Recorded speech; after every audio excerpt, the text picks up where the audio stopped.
Latihan. Karena itu Nabi meminta kepada para orang tua, anak dari kecil itu diajari sholat. Masih ingat nasihat Nabi? Jika anak usia 7 tahun ajari mereka sholat. Usia dia 10 tahun menjelang balik tidak mau sholat, maka berikan pelajaran yang membuat dia mengerti. Berikan pelajaran. Kenapa Nabi meminta anak sholat? Karena ada korelasi antara sholat dengan kepintaran seorang anak. Dan kebaikan seorang anak. Jadi kalau anak dari kecil sudah rajin sholat, demi Allah Bu, catat kalimat saya ini. Kalau anak diajari sholat dengan benar dari kecilnya, maka anak itu dewasa akan tumbuh menjadi anak yang baik dan pintar. Itu sudah rumus. Ibu cek ya, Al-Kindi, Al-Ghazali, Al-Farabi, ya, Ibnu Sina, Al-Khawarizmi, Al-Battani, itu semua ulama-ulama ini dari kecil sebelum mereka belajar pengetahuan dididik oleh orang tuanya sholat. Kedua, Al-Quran. Al-Quran masih ritual hubungan kita dengan Allah. Ibu saya kasih saran Bu ya, di mumpung saya lihat ada anak-anak yang tadi kecil bersuara macam-macam atau ibu sendiri, saya sarankan begini, mumpung masih ada waktu, ibu dekati Al-Quran dan dekatkan anak-anak itu dengan Al-Quran.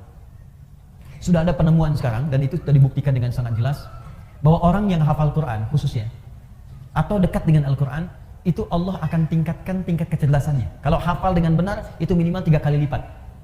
Ada korelasi antara peningkatan kecerdasan dengan hafalan Quran. Saya lompat sedikit ya, nanti kita ada hafalan akbar nih, insya Allah. Ya kami sekarang sedang ada program menghafal Quran 30 juz 30 hari. Ya, Alhamdulillah itu tempatnya sekarang masih di Bekasi, kedua di Lampung, di Bandung mungkin dalam waktu dekat. Itu udah di Bekasi sudah ada tempatnya, akhwat sudah ada sendiri. Ada yang hafal kemarin 24 hari, 25 hari, 30 juz, bukan juz 30. Ya, 30 juz. Ada yang 24 hari, 25 hari, ada yang 30 hari. Dididik dan terjadi perubahan Bu. Perubahan. Nah, saya berikan kalau ibu belum sempat, gini. Sebentar, pelan-pelan. Ibu cari Muratal 30 juz. Misal dengan speaker aktif atau yang lain. Ibu putar aja di rumah 24 jam. Simpan di ruangan yang strategis. Di ruang tengah, di kamar tidur. Saya biasanya di rumah itu di speaker aktif ada sesuai dengan tempat lah. Di setiap kamar kami simpan speaker aktif. Quran 24 jam aja putar. Di ruangan tengah ada di situ. Jadi tiap hari yang terdengar Quran. Tiap hari. Itu suasananya beda Bu. Akan lain suasananya. Beda. Nah untuk anak-anak kecil, ini ada rumus langsung disebutkan oleh pakar Quran. Kalau dia baru terlahir, di usia setiap bulannya, maka putarkan Al-Quran setiap juz setiap bulan. Berurut. 1 bulan 1 juz. A month, 1 juz. 1 bulan 1 juz. Berurut Bu ya, urut. Misal, bulan pertama dia lahir 30 hari misalnya Al-Baqarah aja. Bulan kedua Ali Imran. Bulan ketiga terus sampai ke An-Nisa terus. Ya, misal itu bukan surat, maaf. Juz 1 Al-Fatihah sampai 141. Juz 2 142 sampai 253. Juz ketiga ya 253 sampai dengan Ali Imran ayat ke-92. Terus juz 1, juz 2, juz 3 sampai juz 30. Jadi begitu anak itu usia 30 bulan, dia sudah mendengar 30 juz. Dan bayi itu fungsi pertamanya pada pendengarannya, bukan pada penglihatannya. Ketika usia 30 bulan artinya 2 tahun setengah. 24 bulan 2 tahun, 6 bulannya setengah, 2 tahun setengah, dia sudah mulai bisa bicara. Dan dia sudah menghimpun di memorinya 30 juz Al-Quran. Anak itu, ini sepakat para pakar Quran, hanya tinggal diajarkan menghafal Quran 6 bulan, hafal Quran 30 juz. Di 3 tahun anak itu sudah hafal 30 juz. Itu yang dilakukan oleh orang tuanya Fajar dulu. Begitu dikasih ASI, bacakan. Ternyata saat dia bisa bicara 3 tahun yang keluar di mulutnya Quran. Dicek, panggil guru dicek, Allahu Akbar. Ternyata dicek, 4 tahun sudah hafal Quran 30 juz. Awas sampai akhir. Nah, ibu bisa praktek seperti itu. Nah, nanti antara hafalan Quran, karena Quran itu punya kurang lebih 52.000 kosakata. Penelitian menunjukkan orang yang banyak hafal kosakata itu akan berpengaruh pada wawasan. Dan karena dilatih cepat menangkap pengetahuan, dilatih cepat menangkap informasi, Quran itu kan paling dahsyat Bu. Kami sekarang sedang punya proyek itu meng-MRI otak penghafal Quran. Ya, bagaimana cara dia menghafal dengan mengeluarkan Qurannya. Kan kalau yang biasa-biasa ditanya gini misalnya, ibu kemarin jam 5 sore ada di mana? Berpikir dulu kan? Pikir dulu baru keluar. Penghafal Quran tidak. Teruskan. Qul huwallahu sepersekian detik. Bagaimana bisa mengeluarkan informasi itu di dalam bagian otak kita sehingga sepersekian detik bisa keluar. Nah itu kalau menghafal Qurannya benar Bu, itu bisa dipakai memori untuk menghafalkan pengetahuan yang lain. Belajar fisika, begitu disampaikan masuk, dibutuhkan keluar cepat. Biologi dihafalkan masuk, keluar cepat. Makanya orang dulu, orang Islam dulu, itu walaupun mereka ahli biologi, matematika, bahkan kedokteran, itu rata-rata semua penghafal Quran. Ibu buka ya, ada kitab namanya Bidayatul Mujtahid. Sekarang banyak digandrungi, kitab fikih. Fikih perbandingan. Bidayatul Mujtahid ini Bu, itu tentang fikih perbandingan, tapi yang nulis dokter bedah. Dokter bedah, dokter spesialisasi bedah, hafal Quran. Dari hafal Quran ini belajar fikih. Hafal Quran, hafal fikih, kedokteran. Ibnu Sina hafal Quran, hafal hadis, hafal tafsir, kedokteran. Al-Khawarizmi hafal Quran, hafal hadis, ahli matematika. Tuh. Hampir semua. Ibu kalau nggak percaya silahkan. Dan saya coba memulai membuktikan itu, ternyata banyak dampak perubahannya, betul itu. Ya, saya belajar Bu, saya belajar. Jadi saya kalau lagi selesai main-main ke toko buku, saya beli buku-buku anak sekolah itu. Fisika, kimia, matematika, saya pelajari sendiri. Ya saya buka YouTube, saya lihat bagaimana. Terus kalau ada anak mahasiswa belajar datang ke saya, bisa saya pengen belajar, kamu dari mana? Kedokteran. Kamu bawa semua modul kedokteran kamu ke sini. Saya akan pelajari, saya ajarkan apa yang kamu mau. Saya nggak paham, saya tanya sama kamu, dan kamu boleh tanya apa saja. Jadi saya belajar kedokteran dari dia belajar ilmu dari saya. Semua belajar. Dan saya senang belajar. Belajar. Itu indah, enak. Dan ternyata fisika itu banyak yang bersinggungan dengan nilai-nilai keislaman. Ya, di bab gaya aja, gaya gerak sama dengan gaya dorong, F1 sama dengan F2. Ya, apa yang masuk itu yang keluar. Gayanya tinggi, pukulan kencang, rendah sedikit. Sama, iman sedikit yang keluar pun ibadahnya sedikit. Imannya kuat, di-charge kuat, yang keluar ibadahnya kuat. Hukum tekanannya, gaya berbanding lurus dengan tekanan, hukum Pascal. F berbanding lurus dengan P, pressure. Gaya berbanding lurus dengan tekanan. Orang yang banyak gaya, banyak tertekan. Mau apa? Jarak S sama dengan V kali T. Jarak S sama dengan V kali T. Kecepatan dikalikan dengan waktu. Mencari V, S dibagi T. Banyak. Jarak ke pengajian itu berapa? V kecepatan, T waktu. Orang yang menghargai waktu pasti akan cepat-cepat datang ke pengajian. Takut terlambat. Mulai jam berapa sih di TSM? Jam 8, maka dia ukur jaraknya. Dia percepat kemudian kecepatannya. Sampai jam 7 itikaf, dan dari subuh. Macam-macam. Korelasinya tinggi. Nah, sekarang anak fisika itu belajar untuk ujian saja. Anak sekolah belajar hanya untuk ujian. Makanya ilmunya nggak dipakai dalam kehidupan. Itu almarhum yang Habib itu kan rajin baca Qurannya, sholatnya rajin. Ya, Masya Allah itu dan kepake ilmunya gitu. Dan sekarang pun masih dikenal. Jelas ya? Terakhir, tutup yang ketiga. Satu masih ingat tadi? Jaga keikhlasan. Yang kedua, dekati Allah dengan takwa, ya kan? Yang ketiga, maaf, dalil tentang takwa, satu lagi, dalil tentang takwa, dalil yang paling kuat nanti Quran surah ke-5 ayat 35. Quran surah 5 Al-Maidah ayat 35, paling kanan sebelah bawah. Quran surah 5 ayat 35.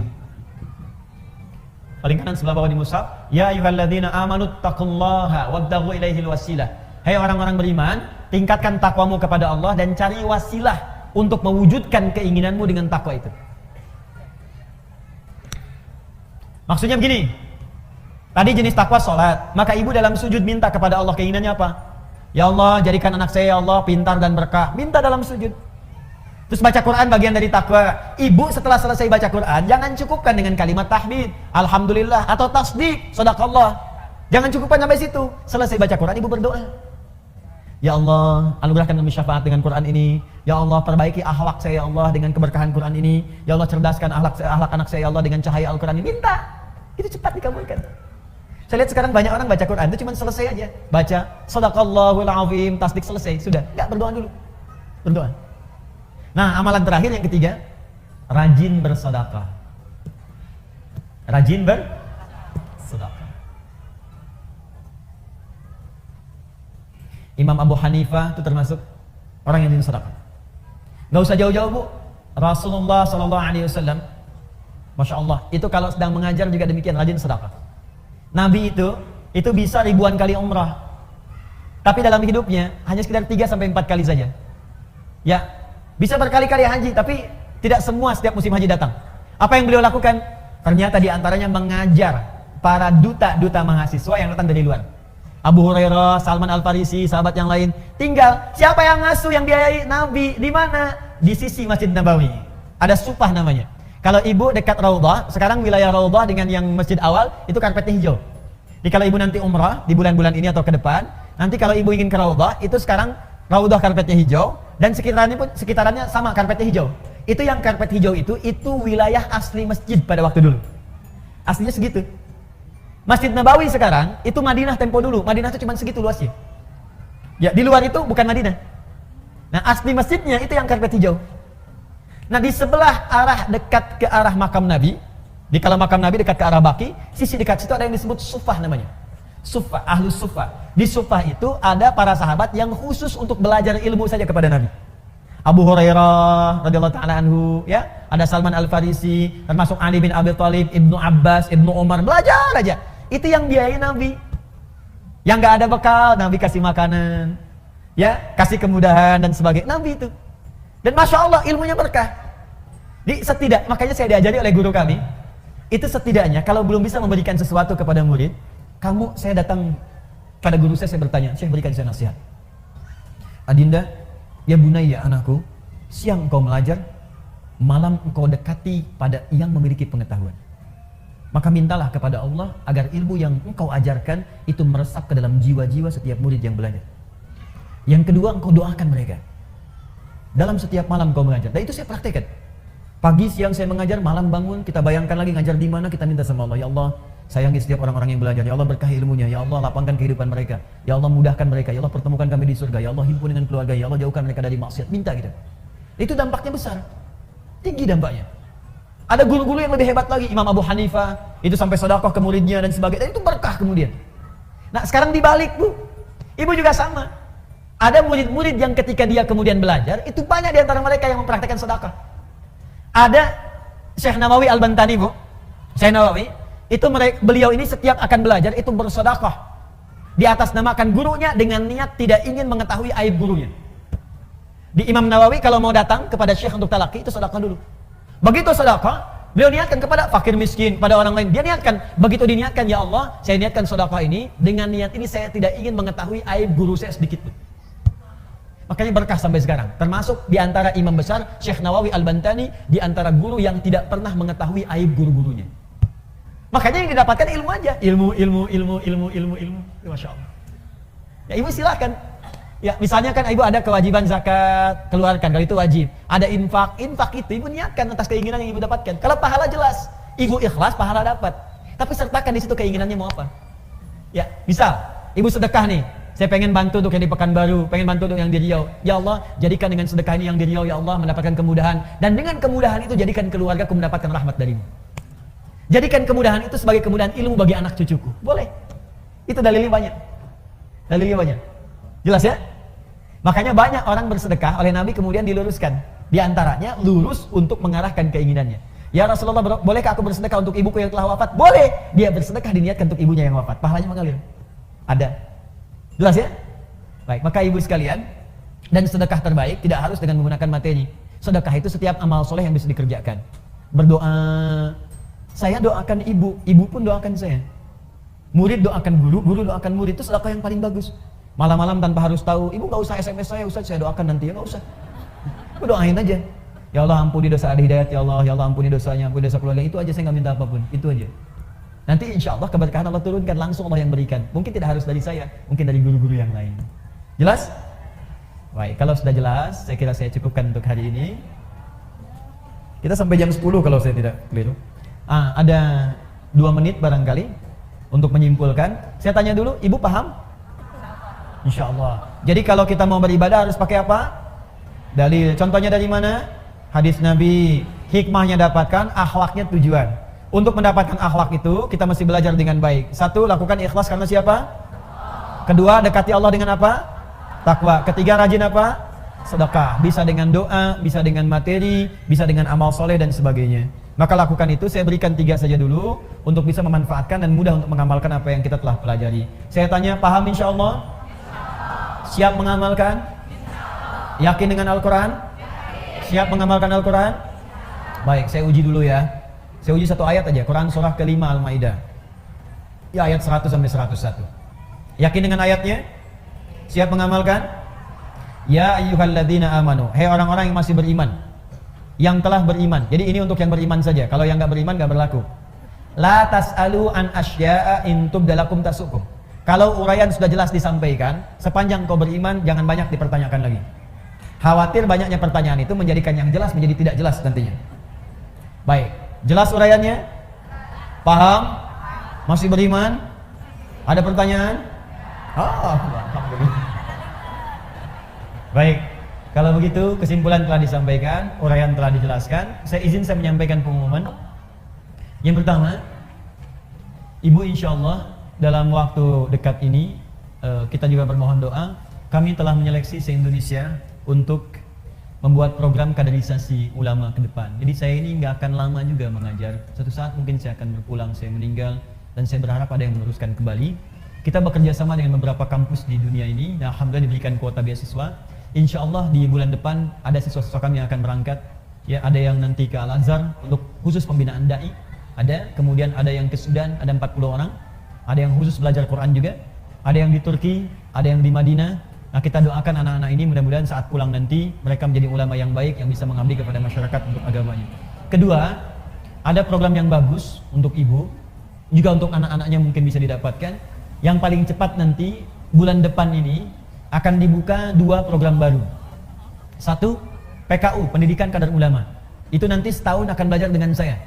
Saya sudah siapkan tempat tinggal khusus. Nah, bulan depan itu ada pembukaan untuk akhwat. Nanti kalau nanti ada kualifikasinya, anak-anak ibu mungkin sesuai, nanti bisa bergabung di situ. Jadi tempatnya khusus untuk perempuan saja, materi-materinya pun yang dibutuhkan oleh perempuan, tapi untuk mengkadar ulama perempuan. Nah, itu khususnya untuk ulama. Jadi bukan peserta biasa. Nanti ada khusus nanti kualifikasinya. Syekh-syekhnya pun nanti selain nanti saya bimbing, ada syekh yang mengajar langsung, ada yang dari Mekah ya, ada yang dari kemudian Madinah. Saya sudah kontak 17 orang akan datang nanti. Kemudian yang ikhwan, satu lagi yang laki-laki ada. Ya, jadi laki-laki ini angkatan ketiga. Di setahun dengan saya belajar, setelahnya nanti akan meneruskan sesuai dengan spesialisasinya di Timur Tengah. Yang kedua, nanti ada program untuk menghafal Quran. Ini dibagi 2. Yang pertama ada menghafal akbar, ya At-Taisir Akbar. Insya Allah nanti akan diumumkan bulan depan nanti insya Allah ya, ada pengumumannya. Itu nanti akan diajarkan menghafal Quran di tempat masing-masing, 30 hari 30 juz. Dan spesial nanti ada bimbingannya. Nah, yang khusus itu barangkali di Indonesia sekarang tempatnya baru, kemudian di Bekasi pesertanya terbatas, itu nanti ada 30 hari waktunya. Nanti ibu lihat saja di web quantumakhyar.com ya, quantumakhyar.com, atau di sosial media kami Adi Hidayat Official. Nanti ada pengumuman. Mohon maaf, mungkin nanti akan terbatas sifatnya Bu, mungkin 20 orang saja atau 40 orang saja. Nanti akan dibuka dengan kelas-kelas tertentu. Ya, saya kira itu yang bisa saya sampaikan. Semoga insya Allah ada manfaatnya. Kami akan bersambung di sini sampai besok di Bandung. Siang ini di Al-Fathu Ba'da Zuhur, tafsir surat Yusuf, dan malam insya Allah di Mujahidin tentang 4 tingkatan ilmu yang bisa kita maksimalkan dalam kehidupan. Dan kalau ada tanya jawab, ada pertanyaan, besok insya Allah di Kota Baru Parahyangan itu khusus tidak ada materi, semuanya materi tanya jawab saja. Ibu boleh bertanya apa saja dan kami insya Allah menjawab sebatas apa yang bisa kami ketahui dengan Allah Subhanahu Wa Taala. Terakhir, sekali lagi ada himbauan dari gerakan panitia Sat Muslimah untuk bisa berkontribusi bagi teman-teman kita yang terkena musibah asap. Ya, silahkan saja nanti teknisnya diatur oleh panitia, dan mudah-mudahan diantara kita ada yang Allah berkahi. Dan insya Allah saya pun akan ikut nanti melalui panitia dengan izin Allah Subhanahu Wa Taala. Kita berdoa terlebih dahulu. Mudah-mudahan dengan doa ini hati kita dilembutkan dan kemuliaan diberikan kepada kita semuanya. Nanti setelah berdoa barangkali teman-teman panitia bisa dimaksimalkan. Ustaz, kalau ini dulu sebelum doa. Sekira berdoa lebih bagus ya. Bismillahirrahmanirrahim. Alhamdulillahirabbil alamin, arrahmanir rahim, maliki yaumiddin. Iyyaka na'budu wa iyyaka nasta'in, ihdinas mustaqim, siratal ladzina an'amta 'alaihim ghairil maghdubi 'alaihim waladdallin. Allahumma shalli wa sallim wa barik ala rasulika al-karim nabiyina al-amin sayyidina Muhammadin wa ala alihi wa sahbihi ajma'in. Allahumma rabbana la tad'a lana fi maqamina hadha wa fi kulli maqamin dhanban illa ghafartah. Ya Allah, jika ada yang hadir di majlis ilmu ini datang membawa kesalahan, kekhilafan dan dosa, maka mohon jangan biarkan dia meninggalkan majlis ini kecuali Engkau telah ampuni seluruh dosa-dosanya. Wala hamban illa farajtah. Ya Allah, jika ada yang datang ke majlis ini membawa kegelisahan, maka mohon jangan biarkan dia meninggalkan majlis ini kecuali Engkau telah tenangkan keadaan jiwanya. Allahumma wala asran illa yassartah. Ya Allah, jika ada yang datang ke majlis ini membawa kesulitan dalam hidupnya, di rumah tangganya, pekerjaannya, kehidupan sosialnya, maka mohon dengan semangat ibadahnya ya Allah mudahkan segala urusan-urusan kesulitannya. Allahumma wala maridan illa syafaitah. Jika ada di antara kami yang tengah Engkau uji dengan penyakit seberat apapun ya Allah, maka mohon angkat dan sembuhkan segala penyakitnya. Allahumma taqabbal minna innaka antas samiul alim wa tub 'alaina innaka antat tawwabur rahim. Ya Allah, mohon terima seluruh amal ibadah yang telah kami kerjakan sampai detik ini, dan jika pun kami berbuat dosa maka mohon terima taubat kami ya Allah untuk menghapuskan dosa-dosa kami. Allahumma alhiqna bis salihin wa 'ala an'amta 'alaihim min nabiyyin wa siddiqin wa syuhada'i salihin wa hasuna ulaika rafiqa. Ya Allah, dekatkan kami dengan orang-orang saleh, Di tempat tinggal kami hadirkan orang-orang soleh, di kantor-kantor jadikan ya Allah orang-orang soleh, di keluarga kami jadikan orang-orang soleh, dan dihadirkan kami ya Allah hidup bersama orang soleh, dan jumpakan kami di akhirat bersama orang-orang soleh, terutama Rasulullah SAW, para nabi, para syuhada, orang-orang jujur. Itulah ya Allah keinginan terbaik yang ingin kami dapatkan. Allahumma ja'alna minal mutasaddiqin. Ya Allah, jadikan kami hamba-Mu yang gemar untuk bersedekah. Ij'alna ya Allah minal musallin, jadikan kami hamba-Mu yang gemar untuk menunaikan salat. Ij'alna ya Allah minas shaimin, jadikan kami hamba-Mu yang gemar menunaikan puasa. Allahumma ja'alna minal muttaqin, dan jadikan kami puncaknya ya Allah hamba-hamba-Mu yang senang meningkatkan takwa kepadamu. Rabbana atina fid dunya hasanah wa fil akhirati hasanah wa qina adzabannar. Bi fadlika subhana rabbika rabbil izzati amma yasifun. Wa sallallahu ala nabiyyikal karim sayyidina Muhammadin wa ala alihi wa sahbihi ummati ila yaumiddin. Subhanakallahumma wa bihamdika asyhadu an la ilaha illa anta astaghfiruka wa atubu ilaik. Wa akhiru da'wana alhamdulillahi rabbil alamin. Silakan panitia yang untuk tadi agenda asap bergerak, yang ada Allah berikan kelebihannya silahkan juga dibantu, dan semoga Allah berikan kemuliaan kepada seluruhnya. Assalamualaikum warahmatullahi wabarakatuh.